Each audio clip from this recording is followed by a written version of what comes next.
इनकी नसीहत समाज को जोड़िए। आप देख रहे हैं अपना बिहार और आपके साथ मैं हूं विवेक। पटना से इस वक्त की बड़ी खबर हम आपको बताने जा रहे हैं। पीएमसीएच के टाटा वार्ड से कैदी फरार हो गया है। बड़ी खबर इस वक्त की, जहां सिवान से इलाज के लिए पीएमसीएच लाया गया था और पीएमसीएच से एक बड़ी खबर हम आपको बता रहे हैं। टाटा वार्ड से कैदी फरार हो गया है। सिवान से इलाज के लिए पीएमसीएच लाया गया था। अपहरण के आरोप में उस शख्स की गिरफ्तारी हुई थी। कैदी की सुरक्षा में 6 पुलिसकर्मी लगे थे। शौचालय जाने के बहाने कैदी हो गया फरार। पीरबहोर थाने की पुलिस फिलहाल छानबीन में जुटी है।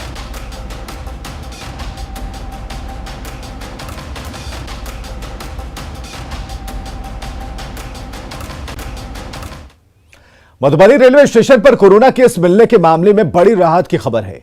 यहां एक भी मरीज की रिपोर्ट पॉजिटिव नहीं है। स्वास्थ्य मंत्री मंगल पांडे ने इसकी जानकारी दी। उन्होंने कहा कि कल 148 सैंपल जांच के लिए भेजे गए थे और सभी की रिपोर्ट नेगेटिव आई है। जिलाधिकारी ने भी इसकी पुष्टि की है। कल 148 सैंपल जांच के लिए भेजा गया और आज सुबह ही मेरी जिलाधिकारी मधुबनी से भी बात हुई है। सभी के परिणाम आ गए हैं और सभी रिपोर्ट निगेटिव आया है। तो जब क्रॉस चेक हम लोगों ने किया तो ये पाया हम लोगों ने कि वहां पॉजिटिव केसेस नहीं है। समस्तीपुर स्टेशन पर कोरोना को लेकर रेल प्रशासन और स्वास्थ्य विभाग सतर्क है। बाहर से आने वालों की यहां पर कोरोना जांच की जाती है। स्वास्थ्य विभाग की 6 टीम यहां पर तैनात है। देखिए हमारे सहयोगी मुकेश कुमार की रिपोर्ट।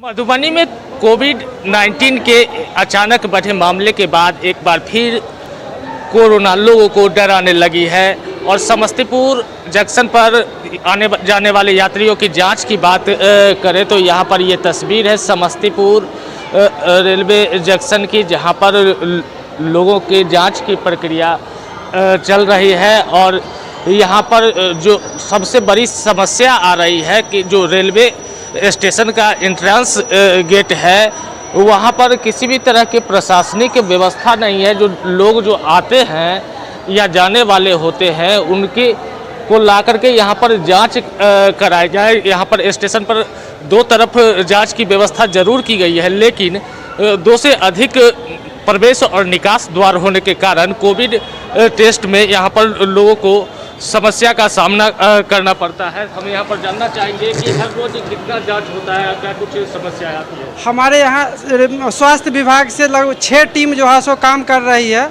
लगभग 25 से 30 जांच हर टीम में जो है सो होता है। Mukesh Kumar, news 18 network, Samastipur.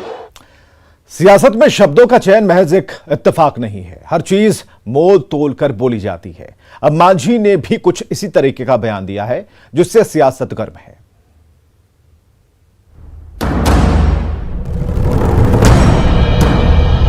रामायण की कहानी को हम सत्य नहीं मानते। इस चीज को मैं नहीं मानता।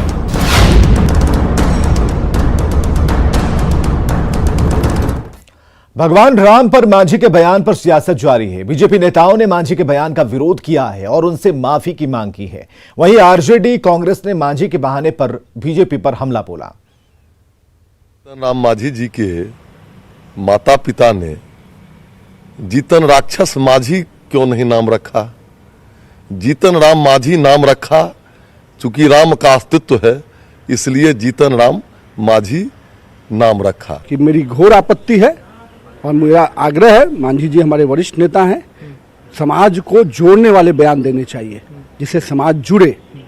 और राम के अस्तित्व को समझना है तो पूरा जीवन क्या सदियों लग जाएंगे फिर भी अस्तित्व को आप नहीं समझ पाइएगा। नहीं, हम तो मानते हैं कि रामायण है, राम है और उनकी जो रामायण लिखी है वो है, लेकिन कुछ लोग राम के नाम लेकर देश में गलत राजनीति कर रहे हैं। जब आप इस तरह की बातें कर रहे हैं तो राम के नाम पर जो राजनीति कर रहा है लोग, उसके साथ क्यों हैं आप? जो उनकी सरकार में ही शामिल है उनके प्रतिनिधि ने मर्यादा पुरुषोत्तम श्री राम के अस्तित्व पर सवाल खड़ा किया कि राम है ही नहीं, रामायण है ही नहीं। और बीजेपी का लीडरशिप उनको अभी भी अपने गठबंधन में रखा हुआ है।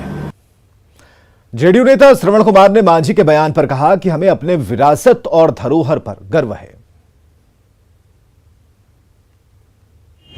उसको हम लोग की जवाबदेही है अक्षुण्ण रखना, हम लोग की जवाबदेही है उसको ठीक से अमल करना। ये जो धरोहर में, जो संस्कृति में, जो सभ्यता हमारी रही है उस पर हम लोग को अमल करना चाहिए। मुजफ्फरपुर से बीजेपी सांसद अजय निषाद ने जीतन राम मांझी के बयान की निंदा की है। उन्होंने मांझी से सार्वजनिक माफी मांगने की मांग की। बीजेपी सांसद अजय निषाद से, अजय निषाद जी, पूर्व सीएम जीतन राम मांझी जो कि आपकी पार्टी के सहयोगी दल के नेता हैं, राष्ट्रीय अध्यक्ष हैं, उनकी तरफ से बयान आया है भगवान राम को लेकर, जिन्हें आप लोग अपना आदर्श मानते हैं।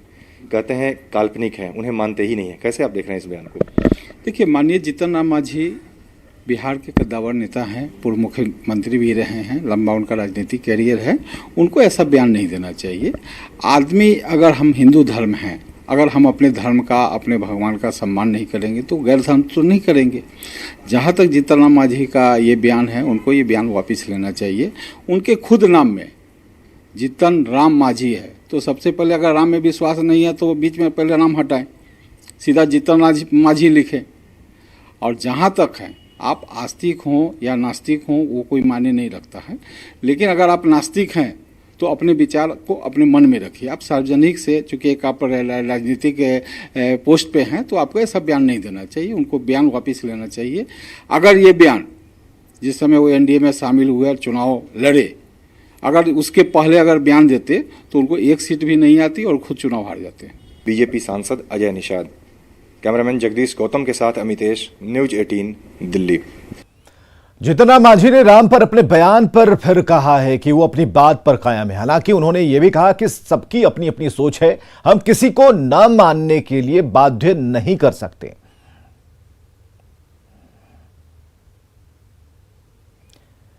बोल लीजिएगा ना भैया, चलते चलते अब अपने बयान पे अभी भी कायम है? एकदम कायम है, 100%। मतलब आप रामायण और राम के अस्तित्व पर विश्वास नहीं करते? हम विश्वास नहीं करते हैं, लोगों को बाध्य नहीं करते हैं कि विश्वास करें या न करें। हम पर्सनली नहीं विश्वास करते। लेकिन आपके एक सहयोगी ने सवाल उठाया है कि आपके नाम में भी तो राम है।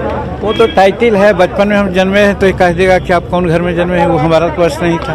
वो तो मेरे माता पिताजी का वो वर्ष जो उन्होंने नाम रखा है। लेकिन लोग सर राम के बारे में मानते हैं, अस्तित्व मानते हैं, तो आप सर इस तरह के सवाल खड़े कर रहे हैं तो कई तरह की बातें सामने आ रही है। अपनी अपनी आस्था की बात है। कोई भगवान को मानते हैं, कोई नहीं मानते हैं, कोई प्रकृति को मानते हैं, कोई अपना ईमानदारी को मानते हैं, कोई कर्तव्य को मानते हैं। तो अपनी अपनी बात है। उसी प्रकार से हम राम को जिस रूप में लोग मानते हैं उस रूप में नहीं मानते हैं। वो महान नायक थे।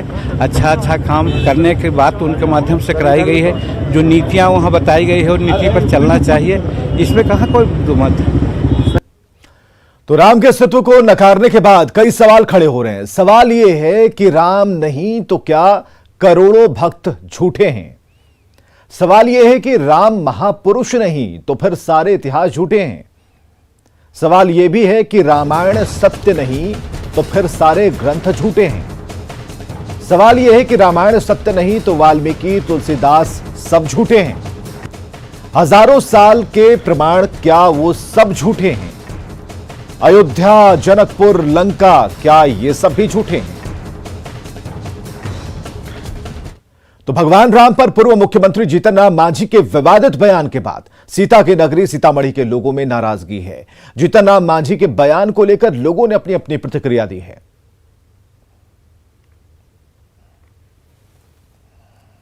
मांझी के जो बयान सुने, उस बयान को सुन करके बहुत दुख हुआ और दुख के साथ हम यही कहेंगे कि ये जो हमारे यहाँ शिक्षा की कमी नहीं थी, देवताओं का कमी नहीं था, महर्षि, देवर्षि, ये ऋषि महर्षि सब ये विश्व का बिहार का ही था। पर आज के परिस्थिति में जो जीतन राम मांझी जो शब्द को उच्चारण किए हैं वो महा अशोभनीय है और भगवान भी नहीं बख्शेंगे। राजनीति का स्तर इस तरीके से होते जा रहा है कि एक सत्ताधारी पार्टी के बड़े नेता इस तरह का बयान देते हैं जो अस्तित्व, राम के अस्तित्व पर प्रश्न चिन्ह उठा रहे हैं। ये असाधारण बात है जो पूरा मर्यादा पुरुषोत्तम राम आज से सदियों से उस बारे में हम लोग पढ़े लिखे, मतलब दशकों भाषा में उसकी रामायण लिखी गई है।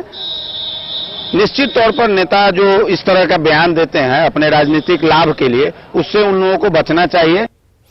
जीतन राम मांझी के बयान पर सियासत में जहां उबाल है, वहीं संत समाज खासा नजर आ रहा है, नाराज नजर आ रहा है। अयोध्या के संतों ने जीतन राम मांझी के भगवान राम के अस्तित्व पर सवाल खड़े करने पर नाराजगी जताई। जीतन राम मांझी की जो टिप्पणी है वो बहुत ही निंदनीय है। जीतन राम मांझी के लिए सुझाव है कि वो अपनी बेलगाम जबान पर लगाम दें, राजनीति करें। किसी ने मना नहीं किया। भारत में वो कोई इकलौते नेता नहीं है, लेकिन अपनी राजनीति चमकाने के लिए हमारे इष्ट आराध्य के नाम का दुरुपयोग करना ठीक नहीं है। राजनीति से प्रेरित होकर एक्सीडेंटल हिंदू जीतन राम मांझी, जबकि नाम है जीतन राम मांझी, राम जुड़ा हुआ है और वो राम को अस्तित्व को नहीं मानता है। उनको तो अपने, अब उनके माता पिता तो है नहीं, माता पिता स्वर्गलोक चले गए हैं, उनको माता पिता से अपने पूछना चाहिए कि ऐसा क्यों। और इस बयान पर गुजरात के कथाकार रामेश्वर बापू हरियाणवी ने कहा कि राम पूरे ब्रह्मांड में है। कथाकार ने क्या कहा, ये हम आपको सुनाने जा रहे हैं। मुख्यमंत्री श्री महोदय श्री राम के बारे में कुछ बोले। अरे मैं बता दूं आपको, पहले आप राम को समझ लीजिए। राम की गादी और आपकी गद्दी में बहुत तफावत है। राम का राजपन और आपके राजपन में बहुत तफावत है। आप 5 साल के लिए है और एक पूरे ब्रह्मांड जब तक रहेगा तब तक के लिए है।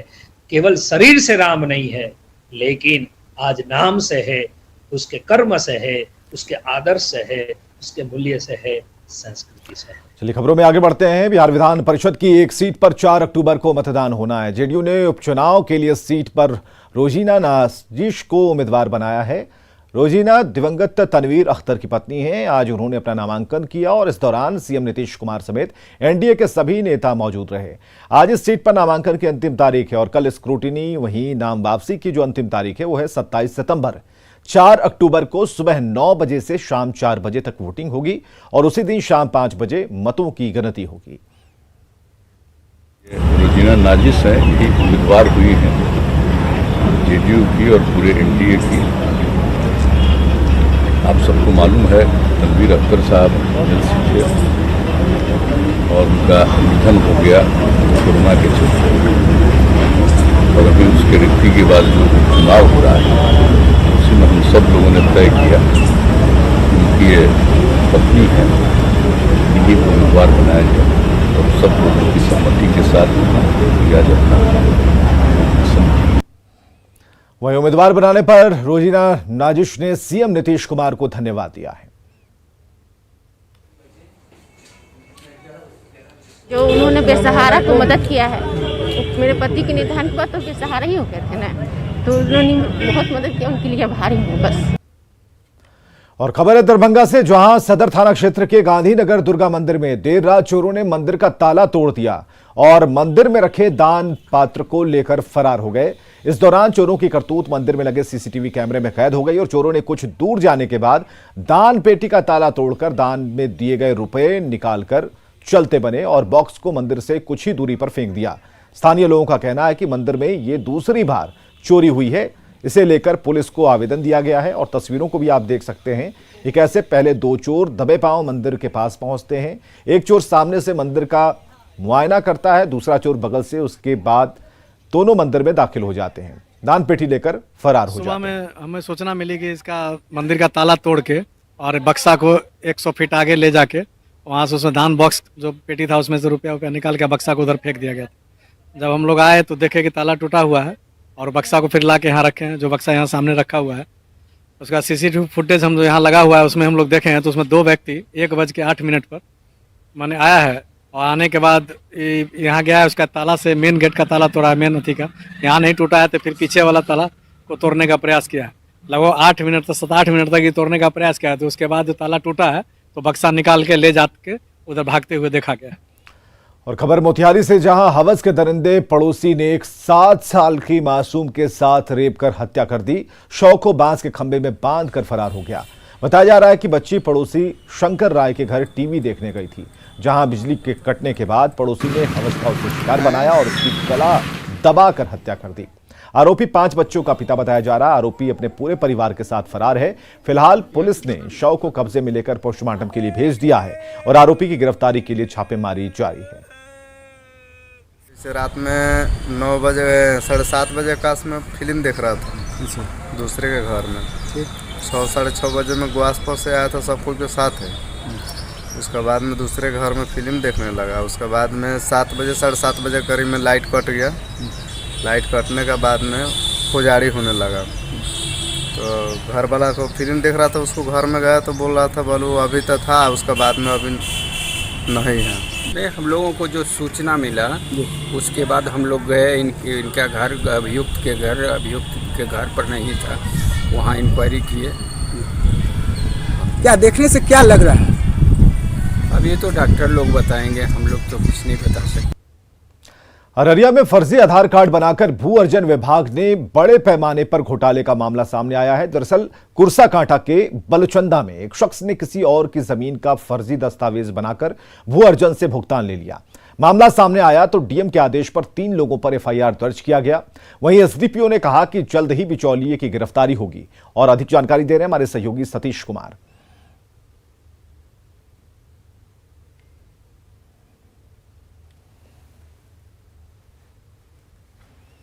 बिहार में भ्रष्टाचार के खिलाफ अभियान जारी है। आईपीएस और डीटीओ के बाद अब कांस्टेबल के ठिकानों पर छापेमारी की गई। पुलिस मेंस एसोसिएशन के प्रांतीय अध्यक्ष नरेंद्र कुमार धीरज के 9 ठिकानों पर छापेमारी की गई। उन पर पद का दुरुपयोग करते हुए करोड़ों की अवैध कमाई का आरोप है।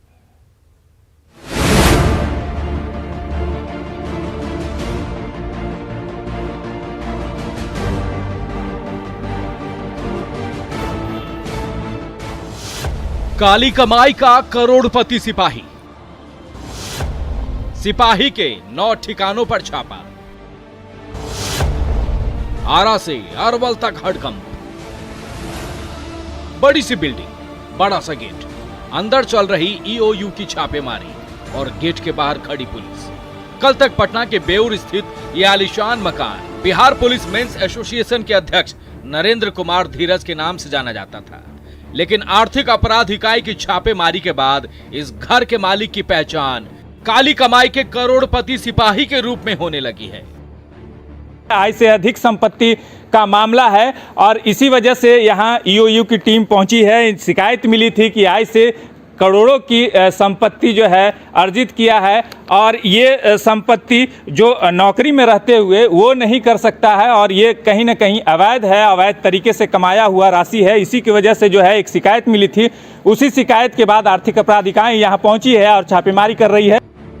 नरेंद्र कुमार धीरज के 1-2 नहीं बल्कि एक साथ 9 ठिकानों पर छापेमारी हुई। पटना के बेउर स्थित महावीर कॉलोनी के घर के अलावा भोजपुर जिले के सहार थाना के मुजफ्फरपुर गांव स्थित पैतृक आवास पर छापा पड़ा।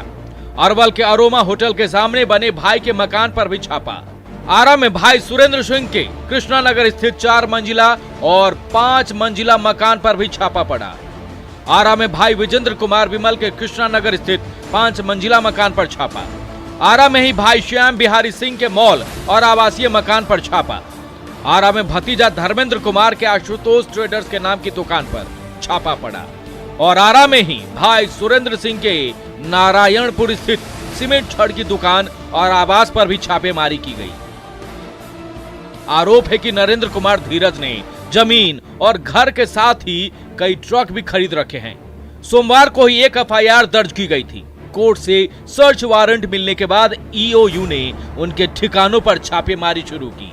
सोचिए जरा, क्या एक सिपाही के पास इतनी संपत्ति संभव है? और जब पुलिस वाले ही भ्रष्टाचारी बन जाएंगे तो भ्रष्टाचार पर लगाम कौन लगाएगा? दानापुर से अमरजीत के साथ ब्यूरो रिपोर्ट।